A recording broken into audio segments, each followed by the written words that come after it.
Hello mga Lods! Dumaan tayo ngayon sa Valerius. Bumili ng pandesal.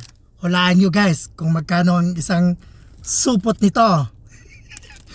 Isang dosena. Hulaan nyo kung magkano.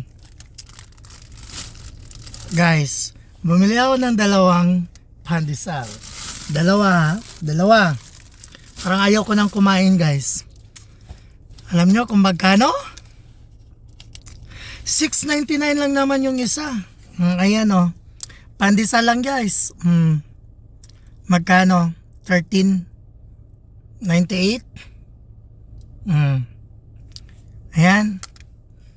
13.98. Wala namang guys. So run off na yan. $14.